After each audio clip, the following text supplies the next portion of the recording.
Being a top 10 pick in the NFL doesn't mean you'll be a star, as just 55% of them make a Pro Bowl in their career. That number dwindles all the way down to just 24% by the time you reach picks 31 through 40. In other words, even picking amongst the best college prospects in any given year, nothing is guaranteed. So, how much skill is involved in picking the right players? Or is it mostly just luck? I read a fascinating article recently published by The Athletic, which was titled, "NFL Teams Know the Best Way to Draft. So, why aren't they doing it?" And there's a few quotes that stood out to me. The author of the article, Alec Lewis, had conversations with 14 GMs, coaches, analytic staffers, scouts, and executives of other sports, all of whom agreed there was a single best way to draft. Yet, only a few teams do so. A general manager might be more focused on his job security over the long-term direction of the organization. A head coach may believe unreasonably in his own ability to mold a player. Coordinators and position coaches want to add talent to their groups, while scouts may quite literally pound the table for players they unearthed during the pre-draft process. Everyone is spitting falsehoods about how good they think a player is because they want one more bullet in the chamber for themselves. One longtime executive from another pro league said, "When you grow up, you think these teams are so good and they're all trying to pedal in the same direction and win," he added. "And when you're there, you realize that very few are really doing that. Everyone is just looking out for themselves." So with this understanding of the draft process, I was curious as to which team is the best at drafting prospects. For this video, I chose to focus solely on the first round, since it's by far the most impactful, and it would take me a millennia just to gather the data on every round from every team over the last decade or so. Now, before we look at the data, this video is brought to you by SeatGeek. With over 28 million downloads, SeatGeek is the #1 rated ticketing app, and even though football season is over, there are more than 70,000 events every single day available on SeatGeek, which includes concerts, other sports, festivals, and more. To pass the time to next football season, why not go out and do something fun? I plan on getting out and going to a few concerts throughout the summer.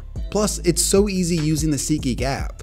They put all the tickets across the web in one place to make sure that you are getting a good deal. Every ticket is rated on a scale from 1 to 10. So look for the green dots. Green means good and red means bad. Every ticket is backed by their buyer guarantee, and SeatGeek is the only site that lets you return your tickets ahead of the event with swaps. And I got you guys. Use my code KTO for $20 off tickets at SeatGeek. That's $20 off your first purchase with promo code KTO. Make sure to click the link in the description to download the app. So last year, I did a video finding the worst drafting team since 2012. If you haven't seen that video, I'll link down below. In it, I mainly used an ESPN article published back in 2022. Today, I'm mainly using information from a more recent article published by PFF. It goes over the top 5 and bottom 5 teams at drafting in the first round since 2014. I also went ahead and added this last year's draft. The top 5 included the Packers, Panthers, Cowboys, Lions, and Chargers. And just for the sake of comparison, the bottom 5 included the Raiders, Patriots, Seahawks, Bears, and Cardinals. The first thing that stood out to me was how the Panthers were on this list. The other 4 teams have at least made the playoffs in the last 2 years, and the Panthers haven't made it since 2017. To be fair, from 2015 to 2022, they did nail their first rounders consistently, which just goes to show that hitting on your early picks can only do so much if the rest of your organization is in shambles. You get these folks, for they've been wildly successful and they've earned billions, and they think that that accomplishment is transferable to the NFL. No stabilization at head coach and quarterback has proven to be this team's downfall. And in an attempt to fix the quarterback problem, they traded their best wide receiver, DJ Moore, and other assets to the Bears in exchange for the #1 pick in 2023, which they used to acquire Bryce Young. Young's rookie season was absolutely brutal. It's unfair to call him a bust at this point, but it's painful knowing that they could have had CJ Stroud. Instead, one of the so-called best teams at drafting is now in one of the worst situations in the league. The other team on this list that's a little peculiar is the Chargers, because unlike the Panthers, they actually hit on their quarterback selection back in 2020 with Justin Herbert. So how does a team that drafted at a high success rate of first rounders, including a franchise quarterback, struggle so badly? You can stop asking that question, okay? I'm going to be calling the defenses, okay? So we're clear. So you don't have to ask that again. There's something weird about the Chargers. From cheap owners to basically playing on the road every week since more away fans show up than their home fans. It almost sounds as if there's booing for the home team. Which really is a shame. They can never quite get things right, despite consistently hitting on quarterbacks. But they are definitely in a better position than Carolina, considering they at least have Justin Herbert, which is perhaps the main reason why Jim Harbaugh chose to be their next head coach. For the other three teams in this article, what they've been able to build has been outstanding. Let's start with the Lions. They have gone from a poverty franchise to one of the most talented and successful teams in the league. And they did it all after trading away one of their top franchise players ever, quarterback Matt Stafford. Looking closer at their draft picks, they've built one of the strongest O-lines in the league, beginning in 2016 with Taylor Decker, who's still on the team as a starting tackle. Then they hit on Frank Ragnow. And then in 2021 drafted Penei Sewell, who is one of the best tackles in the game. Then recently, their defense has improved with guys like Aiden Hutchinson and Jack Campbell. And lastly, Jahmyr Gibbs looked like a star as a rookie in 2023. Now for Dallas, they have been one of the top teams in the league for the last 3 years, and really have only had one bad season in the last 8. And they can give a lot of credit to their first round hits. Back in 2015, Byron Jones developed into a Pro Bowl corner before leaving and becoming the highest paid corner in the league. Zeke in 2016 turned into the biggest star on the team, revitalizing the franchise alongside Dak. Van Der Esch was a solid linebacker when healthy. CeeDee Lamb is one of the top receivers in the league. Tyler Smith developed into one of the top tackles in the game. And most of all, Micah Parsons has a case as the best defensive player in the league. There he gets him. It is Parsons. He nearly won Defensive Player of the Year as a rookie and has been dominant from day one. But their playoff success, or lack thereof, has been a huge disappointment. Here though, here's Prescott over the middle. It's gonna Oh my God. No!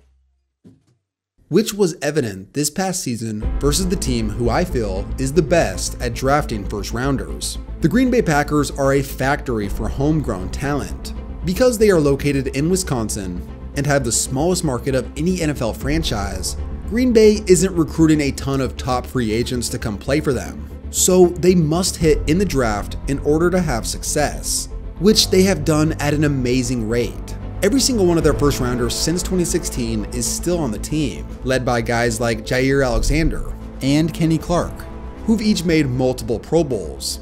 Really, they've only missed on 2 of the picks. The rest have been quality starters at worst. The success Green Bay has had in the draft is the standard NFL teams try to reach. And this list was put together before Jordan Love became their full-time starting quarterback. End zone, it is caught for the touchdown! After a tremendous second half to 2023, the public opinion of Jordan Love had dramatically shifted. The dude looks like a franchise quarterback and was extremely poised versus Dallas in the playoffs. The fact that they pulled off a controversial quarterback selection that worked not once, but twice in their history, just goes to show the continuity of their franchise. Rodgers didn't start until year 4, and Love didn't start until year 3. For first-round quarterbacks in today's age, that is a level of patience from an entire organization you just don't see in the NFL. Perhaps this is directly correlated to the fact that Green Bay is the only NFL team that doesn't have an owner. Instead, they are publicly owned.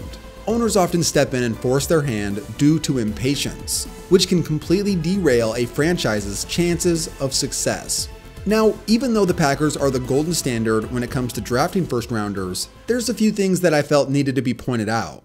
Number 1, this is not from the article, but it's worth mentioning, which is the whole development aspect of prospects. It's one thing to select good players, which has luck involved, but then to properly cultivate their talents is a whole different ask. The reason bad teams stay bad is they have a constant revolving door of coaches, players, scouts, and personnel overall. It's hard to build any continuity with that going on.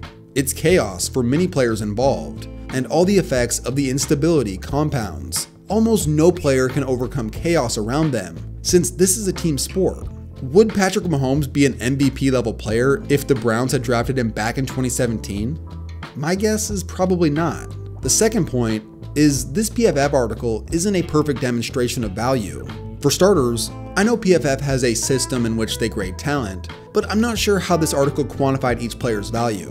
Considering the value of a top 5 pick is much different than picking 21 to 32, you would have to come up with some sort of system in terms of evaluating players based on early, middle, and late first round. But it gets even more complex when you factor in positions. For example, missing on an interior D lineman, let's say at pick 11, is much less impactful than missing on a quarterback at any point in the first round. Perhaps it's my dad brain, but I just didn't want to take the time to come up with a value system for each position. With that said, I will talk about the whole quarterback aspect of things. So 3 teams didn't make the top 5 according to PFF, but they really should be mentioned. Those 3 teams include the Chiefs, Bills, and Ravens.